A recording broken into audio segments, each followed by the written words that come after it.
Tyson Fury says there's nothing, no networks, no politics that should stand in the way of Deontay Wilder and himself having a rematch. Stay tuned, coming up next. Hey, this is Cassie, and you're watching Blue Blood Sports TV. Shout out to Blue Blood Sports TV. You're watching Blue Blood Sports TV. Shout outs to Blue Blood Sports TV. You're watching Blue Blood Sports TV. Hola, habla Cindy, está viendo Deportes TV.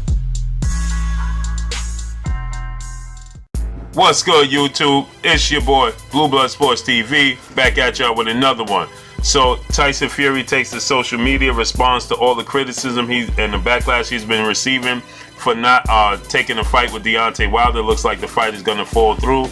Tyson Fury finally responds, and in his response, he says it's all an excuse from Deontay Wilder. He says that there's no networks, there's no promoters, there's nothing standing in the way of making a rematch and having a rematch take place. He says that regardless of who's where, who's doing what, there should be nothing standing in the way. This is what Tyson Fury had to say. But we know that the opposite networks, Bob Arum, already came out and stated that he did not want to have Tyson Fury, Deontay Wilder have an immediate rematch. He wanted them to have an interim fight before going into the rematch. So I beg to differ with Tyson Fury because there is powers to be that's preventing this fight. This is what Tyson Fury had to say. He said, I will fight anyone in the world of boxing. Don't use boxing politics as an excuse not to challenge me, the lineal heavyweight champion. At this point, man, Tyson Fury, you come out and you're saying this and you're making yourself look real bad.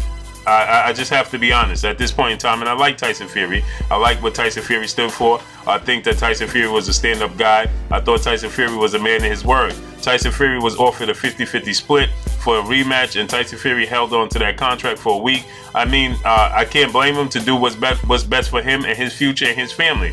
You can't blame him for that. But to come out and pretend after you did all of that talking about Anthony Joshua and Eddie Hearn not wanting to make the fight and putting roadblocks in the way, and if they really wanted to fight, they would have just made the fight. Now you're trying to push it off on Deontay Wilder and pretend that, you know, networks don't play a part. You know, the powers that be don't play a part. You know, if Deontay Wilder really wants to fight, then it should just happen. Well, with Tyson Fury, you signed. Nobody told you. Why didn't you sign to fight Deontay Wilder? And then after the fight with Deontay Wilder, bet on yourself and then sign a deal with ESPN and Matchroom. With ESPN, Top Rank, and Bob Arum. You know, that's what you should have did. You know what I mean? If you believed in yourself, you should have took that 50-50 deal. You would have got a huge contract and one fight deal with Showtime, Steven Espinoza, Deontay Wilder, PBC, so on and so forth, and still do partnership with Frank Warren and his company. And you should have staged the fight in that manner instead of going to this and putting a roadblock. You put a personal roadblock. If you'd have bet on yourself, take the fight with Deontay Wilder, you'd be victorious versus Deontay Wilder. Then you could have turned around and signed a deal with ESPN, Top Rank, and Bob Arum. A big lucrative deal. You would have had the 2-for-1 special. Should you be victorious versus Deontay Wilder, you'd have been a WBC champion. You would have got all the respect in the world. And you would have then followed up the deal with Bob Arum, Top Rank, would have still been there with ESPN. That still would have been on the table. They would have been banging down your door to get to sign for you to sign with them, right? But you did this all in knowing that Deontay Wilder would not participate in a 5-fight deal from ESPN with him having to fight an interim fight on ESPN Plus before he even gets a shot at you at a rematch, as if he's the challenger when he's the champion. So he has to jump through hurdles, jump through hoops to get a rematch with you, and he's the champion. I beg to differ. I think not. I think that Tyson Fury, I think that you knew that he wasn't going to take this fight. You really deep down didn't want this fight. And so you put this hurdle in front of you, and now you're coming out, you're trying to save face and saying that there's no roadblocks in front of you. The boxing politics shouldn't prevent the fight.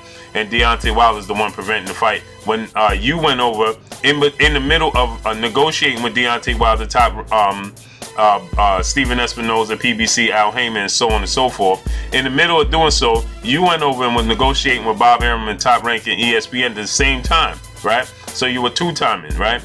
And then you went and signed the deal out overnight, right? In the middle of the night, you went and signed the deal to no one's knowing over at the PBC and Al Heyman. Nobody knew about this. No hints, no nothing. You went over and signed the deal, and you put the personal roadblock there. So don't push it off on Deontay Wilder as if Deontay Wilder is choosing not to make the fight.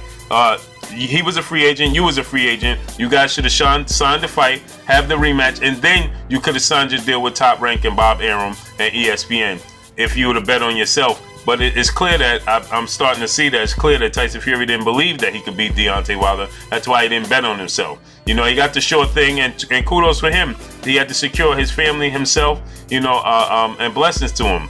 But when you come out and you say stuff like, you know, there's no politics that prevent this fight, sure there is. Bob Arum came out and he said that Deontay Wilder should sign a deal with ESPN. He doesn't want to sign the deal. Why did he have to sign a deal with ESPN and Top Rank to get a rematch with you as if you're the champion? He's the champion. Yes, you're the lineal champion. You're undefeated and you didn't lose your titles in the ring. But still in all, you don't officially have titles, right? You are the lineal champ, but you don't officially hold the WBC, the IBF, WBA, or WBO titles, right? So Deontay Wilder is the longest reigning heavyweight champion, the longest reigning champion in the sport of boxing, period. And he's got to come and sign a deal with ESPN and ESPN Plus to fight an interim fight on ESPN Plus to help bolster their app, and then in hopes to get a rematch with you as if you're the champion. No, so I beg to differ. There is politics preventing this fight, and you knew these politics was going to prevent the fight because you really deep down didn't want this fight. That's just the bottom line. It's sad that this is what it's come to in the sport of boxing. Tyson Fury had a 50-50 deal offer on the table. 50-50. This is what Deontay Wilder asked of Anthony Joshua, 50-50 deal. Deontay Wilder is giving Tyson Fury a 50-50 deal, 50-50 split, right? To have the rematch, and he's the champion. He's not being greedy. He just want fight for legacy. And Tyson Fury had that offer for a whole week and held it hostage, and then chose to go the route of signing with Top Rank, Bob Arum, and ESPN, knowing that they had no intentions of staging a rematch. Bob Arum, Top Rank, and ESPN have no intentions of staging a rematch immediately with Deontay Wilder, Tyson Fury, because it hurts their bottom line. Should Tyson Fury go in that ring and get knocked out in the first round, and they still have a guaranteed 4 more fights for Tyson Fury with all this money on the table, it doesn't bode well for them as business, and it doesn't go over well, you know, for them as a product. You understand? So it's just not a smart business move to put him in there with such a dangerous fighter as Deontay Wilder. But should Tyson Fury have bet on himself, well, they both were essentially free agents, right? And then the offer from ESPN and Top Rank still would have been on the table, then take it. But you chose not to. So I beg to differ, Tyson Fury. I think that you knew this roadblock was going to be there. You played on it, point blank and period.